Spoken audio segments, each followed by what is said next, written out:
ejo bundi nahamagawe n'umugabo mpamagawe n'umugabo Imana ihita inyereka ati ntumuvugisha amagambo arenze 3 kuko n'umurozi. Imana inyereka ibyiwe ako kanya mbirebye ndamubwira ati aka kanya ngukubitishije imbaraga z'umwuka wera ngukubitishije imbaraga z'ijuru aka kanya hitura kuri iyi nimero yanjye mu izina rya Yesu. Mubwira ahantu aherereye atarahavuga, mubwira ibyo ari gushaka gukora atarahavuga.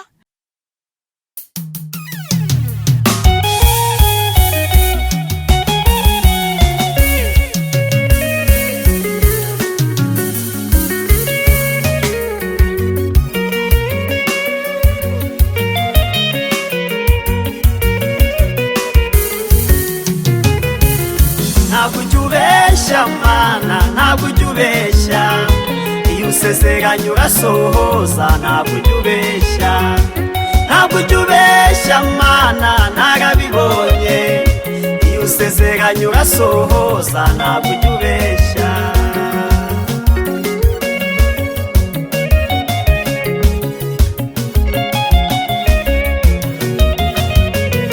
ntabusezeranye umuntu inka ngumuhihene oya, cyangwa umusezeranye imodoka nyuma umuhigari oya. Ibyo bikorwa n'abana b'abantu batagira ubuntu, kandi wowe mana yanjye reka mbasuhuze abakunzi ba Concorde TV show aho merose mu Rwanda mu ntara enye ndetse no mu mujyi wa Kigali. Abari mu mahanga mwumva ikinyarwanda ndabasuhuje. Imana y'amahoro nibahe umugisha nk'ibisanzwe ndiratuma Imana Concorde. Reka fata umwanya ngushimira wakanze subscribe kadushyigikira, tukaba tuku umuryango mugari. Nawe ugiye kubona iki kiganiro bwa mbere ukayikanda, nukuri ngusabiye umugisha. Nanjye nabasezeranije yuko ngomba kuba marirungu. Niyo mpamvu mba narebye abakozi b'Imana batandukanye mu matorero atandukanye, buri wese mwitorera buwejejwe muri ryo, ahubwo buri wese impano yahawe iri gufasha abantu gute muri iyi minsi. Njya nirebera rero abanyempano, ntabwo njya ndeba abantu mu idini basengeramo, ahubwo ndeba impano. Yego komera cyane. Sinashimye ahimbazwe. Imana y'amahoro nitwumve kandi yumve ibyifuzo dufite uyu munsi kuri iyi tariki tariki 8 z'ukwezi kwa gatanu. Yego ibutsa abadukurikiye amazina yawe ubundi dusengera uganga Imana ize kubana natwe. Yego murakoze cyane. Ni Nyiramana Leonsia uwo bakunze kwita Fiete cyane, umubyeyi w'abana 3. Murakoze. Yego karibu nisengesho uganga Imana ize kutuyobora. Reka dusenge kuko iyo tugeze mu ijambo ry'Imana, iyo tugeze mu butumwa bw'Imana, hari ibiduhiga byinshi cyane ku buryo byatubuza amahoro ntidukurikirane iki kiganiro, kandi ari icyo kugira gute, ari icyo kutunezeza kandi kigatuma duca mu nzira zacu neza. Amen. Mana data, Mana nyiribihe, turagushimye cyane, turakubashye, twongeye kugushima. Nukuri watugiriye neza, tubyukije amahoro, turacyari guhumeka umwuka w'abazima, turinze impanuka zitandukanye. Uteka Mana nyiribihe shimwa, akira icyubahiro n'ikibi cyawe. Uteka nyiribihe nukuri ukomeze kugendana abari kugendana mu mayira gatandukanye, ugendane nabo bari kujya mu kazi gatandukanye, ugendane nabo, unyemerere Uteka nyiringabo utigire ku rugamba, uturengere wera wa Isiraheli. Ubwo ngiye kuvuga ijambo ryawe ntaba ari ngiye ugiye kurivuga, reka nkubere mikoro maze wivugire. Ndaguhuruje cyane mu gihugu cyo mu ijuru, ndaguhuruje cyane mu gihugu cy'abera. Ongera wururuke muri aka kanya, muri aya masaha, uyu munsi wa none kuri iyi tariki y'8 ukwezi kwa gatanu. Nyemerera kubwira ijambo wampaye ngiye kugezaho abana bawe, unyemerere baryumve kandi baryitondere. Unyemerere wururuke nk'Imana, imbaraga z'umwuka wera zibururukire. Uwiteka Mana nyiringabo uzabudukurikiranye, umuhereza umugisha kandi umurengere, umugirire neza. Uwiteka Mana nyiribihe. Rero Mana data, ntago navuga byinshi cyane, uratuzi, uradusobanukiwe, uratuzi kuruta uko twizi. Uwiteka nyiribihe, reka nuze ariko nutuzuye komeza kubana natwe nanone n'iteka ryose nibe bidashira mwami. Amen. Yego gakoze cyane. Mbere ya byose Paul, yego nta kibazo ni ukwihangana tu nubwo byagenze gutyo ariko tugomba kubyihanganira buriya nta kintu cyakubaho Imana itabyemeye. Zagenze ute? Yego ejo bundi nahuye n'akabazo gakomeye cyane, ndi kujya mu gihugu cya Uganda nkora impanuka, ariko ndashima Imana ko ntakorometse bya cyane cyangwa se ngo njyeho ibikomere cyane, nubwo kano kaboko ntari gushobora kukazamura, ariko ndashima Imana ko ahigejeje ikora mbaye nyishimye. Nukuri. Yego. Zagenze ute se? Nta makuru wari ufite? Amakuru nari mfite iminsi ndi kurota inzozi, ariko njyewe izo nzozi nkibaza se bizagenda gute, nzahurira hehe n'iyi mpanuka ndi kubona igiye kumbaho. Gusa nabonye mu gitondo mbyuka ndagenda mfata ibyo nari njanye ndabijana, mbaye nicaye kuri moto, nuko se nyine mbona sinzi ukuntu bigenze tuguye na moto nyine guca. Ariko ibyo byose byari byangezeho. Ivanga Imana bikunyuzagaho buri gihe ukabona ugiye guhura na ngiye guhura n'impanuka, ariko ngasenga Imana ati Imana nkuriraho iyi mpanuka. Ariko Imana yo mu gihugu cy'abera ikambwira ati ndabyemera bigiye kuzakubaho kuko nabwo birimo inyigisho ngiye kukwigisha mu minsi uzaba ugize gute, mu minsi uzaba urwaye. Icyakora cyane ndashima Imana ko hari inyigisho yampereye muri iyo mpanuka. Ndashima cyane mva nukuri pe, buriya hari ikintu sinarinzi ko umuntu yagutura hasi, umuntu wari unjanye wo mu Uganda utananzi ataze n'ahantu ntuye, ko yasubira inyuma akaba ari we ugenda uramvuza. Yego. Imana yamukoreyemo, arambwira ati Mana we Fiyete we, Mana ati humura ninjye ugutuye hasi ariko ihangane ni kubw'impanuka. Ubwo nukuvuga ngo ntabwo nabishakaga. Icyakora njyewe kubera ko ikintu cyambayeho nari nkizi, avuga ati okay sawa Mana urakoze kuba ibi bintu bisohoye, ariko urakoze kuba ntavuye mu mwuka. Urakoze cyane kuba undinzi.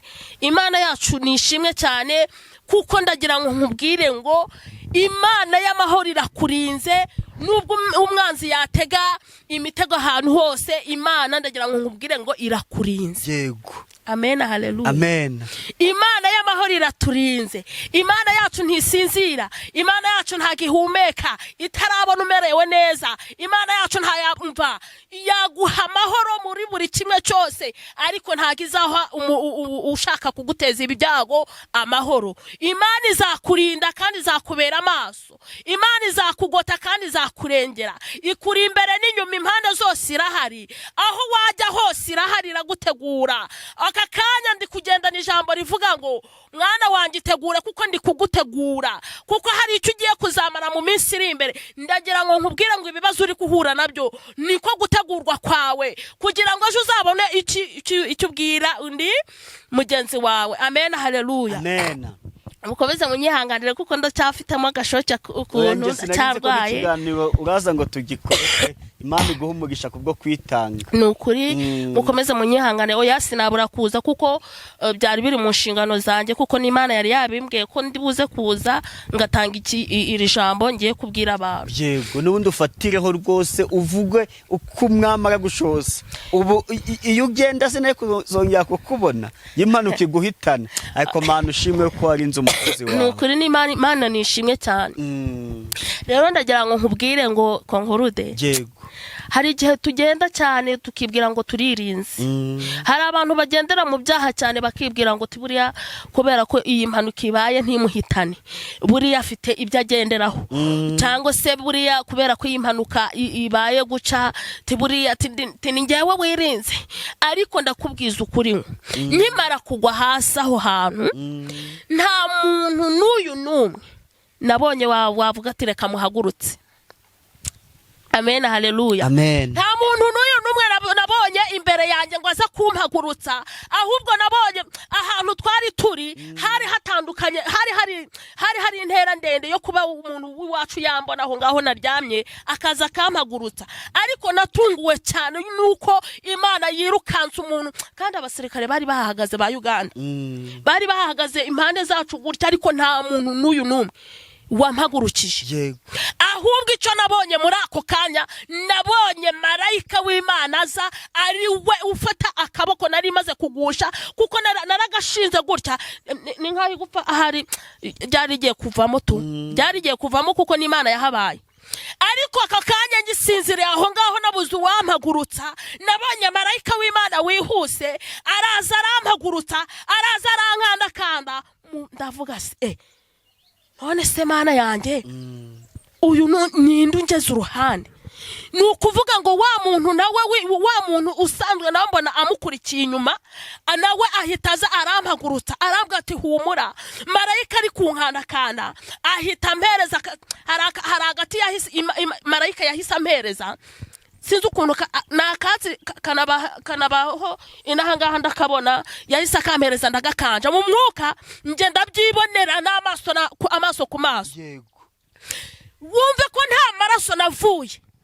Abantu bari baraho baratunguwe, barambwira ati se guki ko nta maraso wowe uvuye, bigenze gute? Ijambo nababwiye ngo amaraso y'Imana ntiyapfa kuvaho aho ngaho mu kuboko cyenyeje, kubera ko ari amaraso y'Imana. Hari ukuntu Imana yarinze kugira ngo atagwa hasi, umwanzi atayanywa.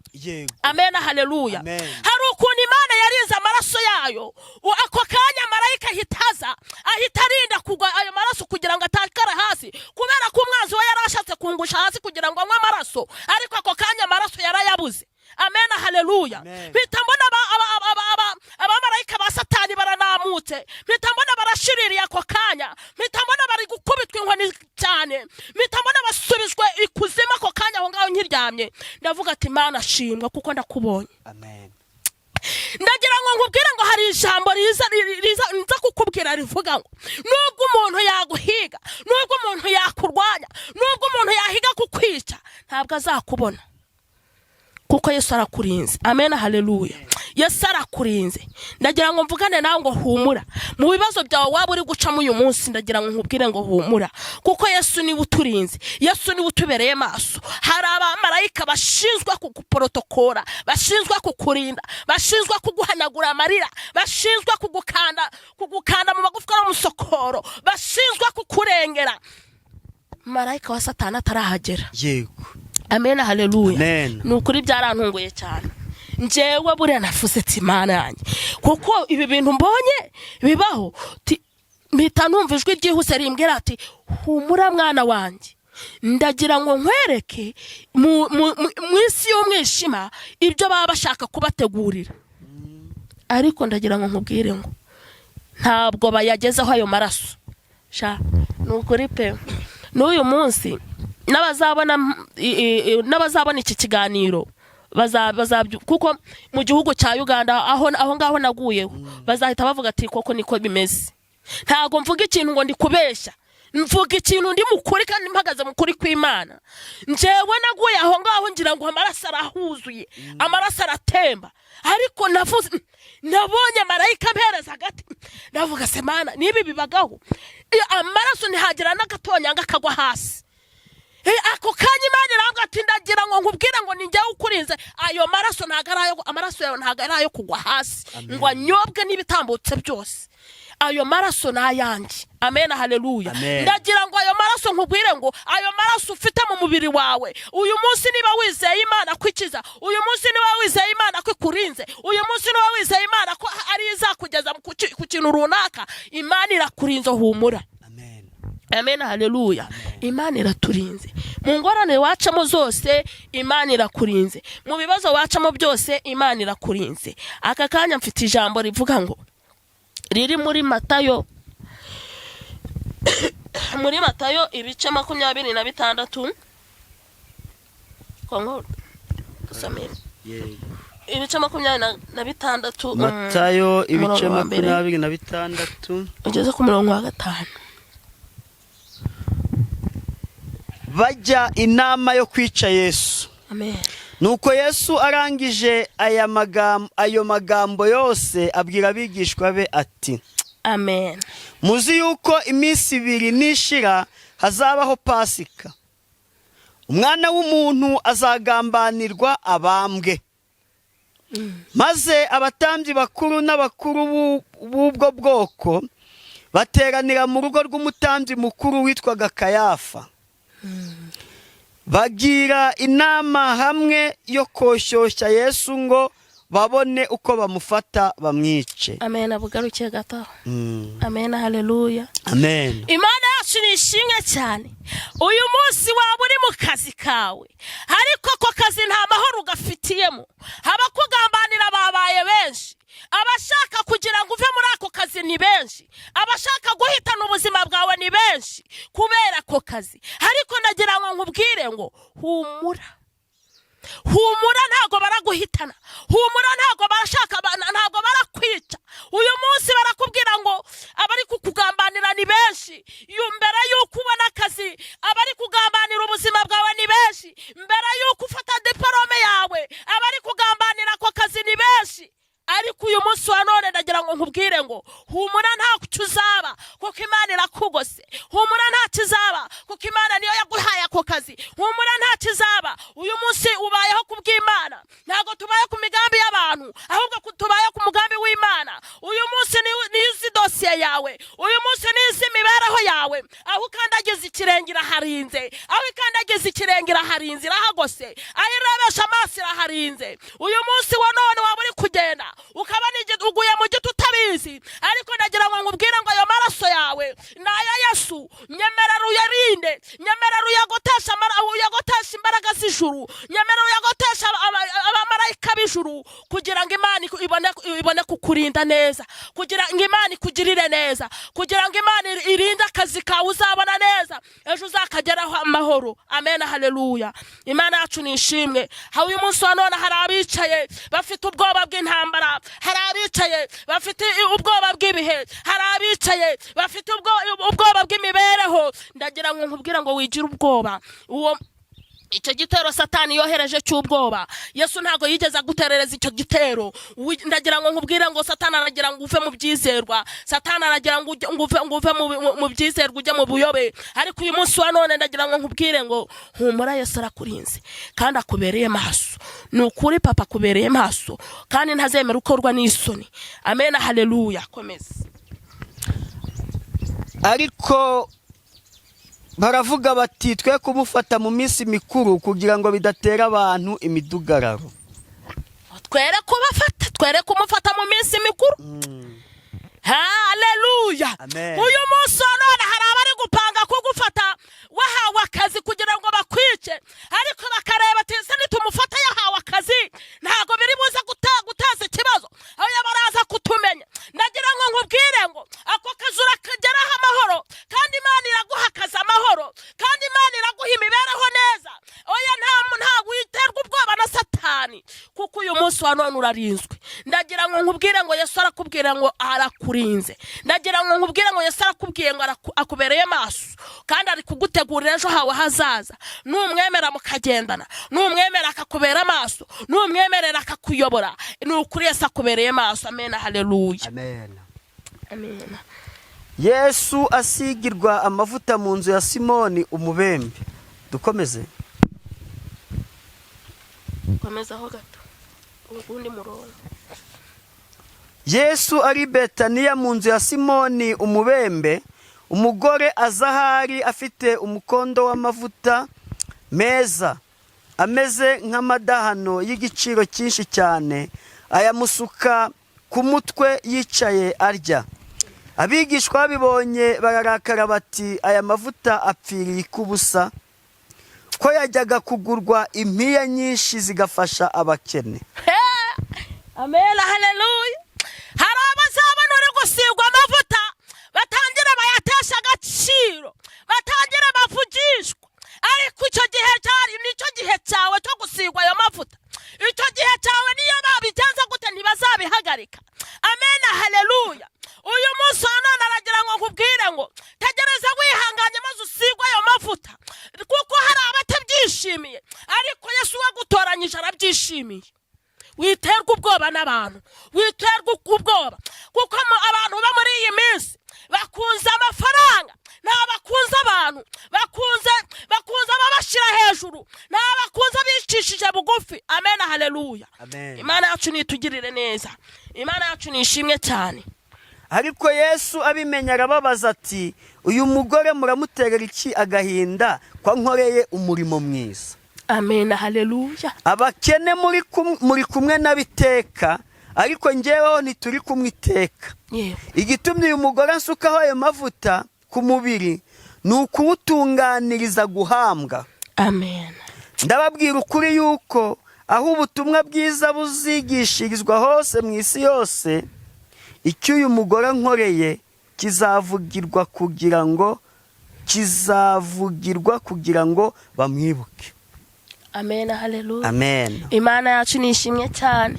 Ni ukuri pe, mwumve iri jambo, mumbabarire rigire aho ribakura n'aho ribashira, kuko Imana yacu niwemera ukagendana nayo uzaba uri gutegura ejo hawe hazaza. Niwemera ukagendana nayo uzaba uri kwirengera wowe ubwawe, uvuga ati ndashaka gutegura amayira Yesu azanyuramo, kuko ibizamvugaho byose bibi izabicecekesha, ibitazangirira umumaro, ibizandwanya, ibizampiga, ibyo byose izabibumba umunwa. Ni ukuri Imana yacu iratabara. Imana yacu ikura ku cyavu ikicazanya n'ibikomangoma, kuko Imana yacu uyu mubiri ni ubusa.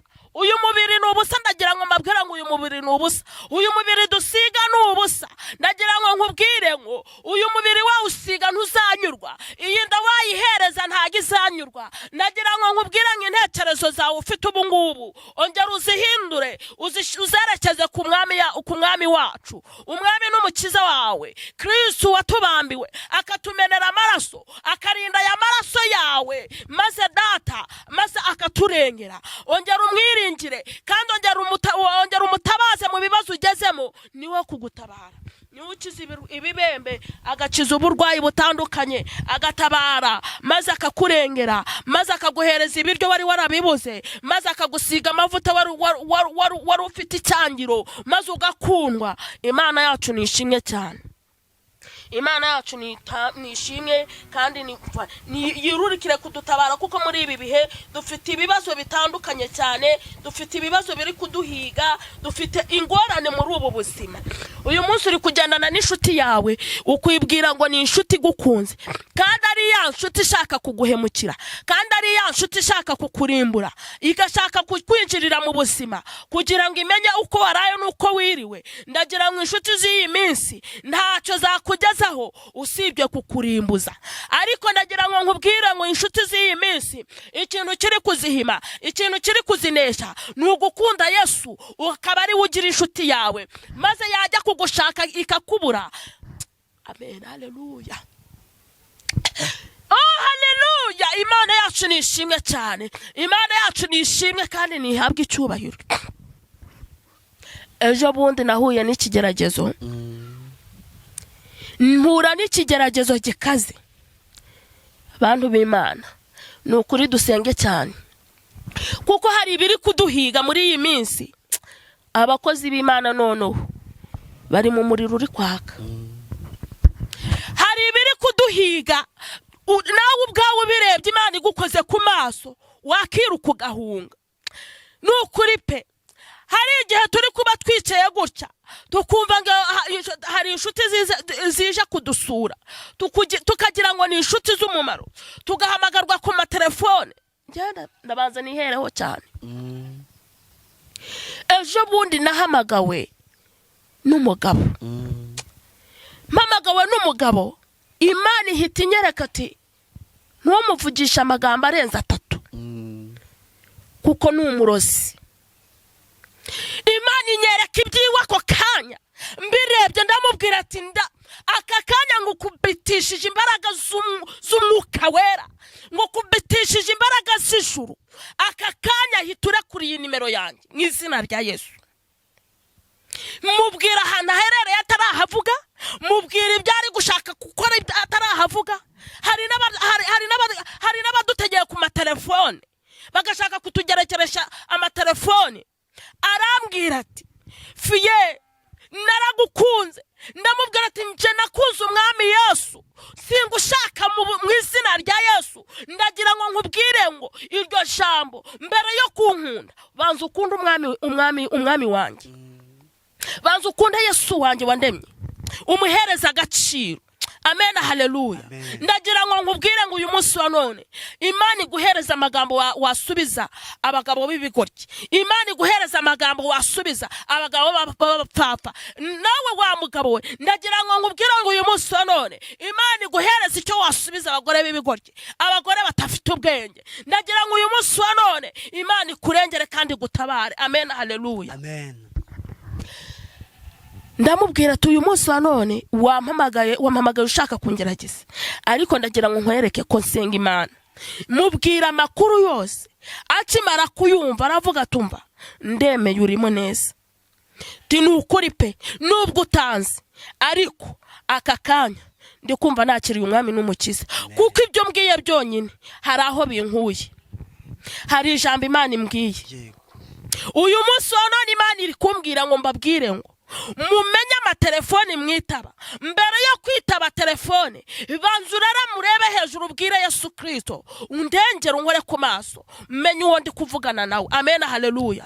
Kuko hari abari kutwiyoberanyaho, hari abari bashaka kutwinjirira tukagira ngo ni inshuti z'umumaro kandi ari indyarya zitwinjiriye. Amen, haleluya. Imana yacu nishimwe cyane, Imana nihimbazwe cyane. Hari indirimbo inshimisha cyane iri mu gitabo cy'indirimbo ivuga ngo reka gutinya ibizakubaho Imana irakurinda. Najwe mfite ndi kumva ndi kubabara mu muhogo, ariko iyo ndirimbo iravuga ngo reka gutinya ibizakubaho kuko Imana irakurinze, reka gutinya ibizakugerageza kuko Imana irakurinze. Uwiteka aravugana nawe ngo uvuge, Imana iravugana nawe ngo humura kuko irakurinze kandi izakubera amaso mu bibi no mu byiza, iguhaye imbaraga, igukoze ku maso, iguhaye kumenya ukuvugisha uwo ari we atarakumenya. Amen, haleluya. Imana yacu nishimwe cyane kandi nihimbazwe. Uyu munsi wa none ntago navuga byinshi cyane kuko ijambo narifite naharigereye. Amen, haleluya. Imana yacu nishimwe cyane. Abakunzi banje bankurikiranye ni ukuri nimujye munyurwa n'ibyo nababwiye, kuko Imana yacu ni ibi bimpaye kugira ngo mibagezeho. Amen, haleluya. Kandi mujye mwumva ijambo, mujye mwishimira gusoma Bibiliya, muzamenya ibihishwe byose muri Bibiliya. Bibiliya ni ijambo ritavangiwe, ni ijambo ryiza cyane. Iyo urisomye umenya ejo hawe hazaza, ukamenya nuko urabikurikirana. Murakoze. Yego, Imana iguha umugisha kubwo kwitanga. Ejo bundi wakoze impanuka, ukuboko ni kuri gukora, ariko uravuga uti ntabwo naheranwa n'agahinda, ahubwo ngomba kuza nkavuga Imana. Ni ukuri Imana iguha umugisha. Reka tugusaba utange nimero ku buryo uwagukenera yazaguhamagara, ubundi udusoreze n'isengesho. Murakoze cyane. Nimero yanjye ni 07 02 46 07 34. Nimero ya MTN 07 80 83 56 Nuko Imana iguha umugisha. Reka nsenge uko wasara. Imana turagushimye kandi tuguhaye icyubahiro. Dutangira iki kiganiro twakwinginze nguze ubane natwe, wabikoze, twabonye imbaraga zawe, twabonye kwigaragaza kwawe, nuhabwe icyubahiro. Reka ngusabe ngo abazareba iki kiganiro bababaye bazishime, abazareba iki kiganiro bihebye bazasubizwe mu imbaraga, kuko intego n'inshingano waduhaye ni uguhumuriza abababaye. Umukozi wawe aritanze, aragabanyukiwe kuko ararwaye, ariko ntabwo yavuze ngo aheranwe n'agahinda aryame mu buriri, abure kuza kubutsa abantu yuko uri Imana isezerano igasoza, uri Imana itajibeshya, uri Imana itabara abababaye. Nanjye musabiye umugisha utanga abisi badatanga, abari umuha. Bisabye Imana mu izina rya Yesu, amen.